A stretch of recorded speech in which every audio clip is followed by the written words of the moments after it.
যখন পড়ে এবং আরেকটা দোয়া পড়ে আল্লাহুম্মা জুরনি ফি মুসিবাতি ওয়াখলুফ লি খায়রাম মিনহা, আল্লাহ আমার যে বিপদ হয়েছে এই বিপদের বিপরীতে এর বিনিময়ে আপনি আমাকে সওয়াব দিয়েন, বিনিময় দিয়েন, এবং বিপদে আমার যে ক্ষতি হলো আপনি এর চাইতে ভালো কিছু দিয়ে আমাকে পোষায় দিয়েন।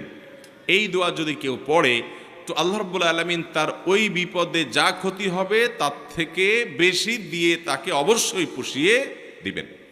উম্মে সালামা রাদিয়াল্লাহু তাআলা আনহা, নবী করিম সাল্লাল্লাহু আলাইহি সাল্লামের স্ত্রী, তিনি বলেন যে আমি নবী করিম সাল্লাল্লাহু আলাইহি সাল্লামকে কিভাবে পেয়েছি তোমরা জানো?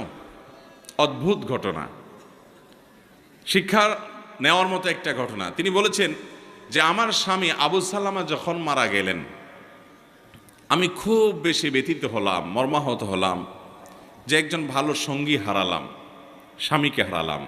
তো আল্লাহর কাছে আমি কেঁদে কেটে নবী সাল্লাল্লাহু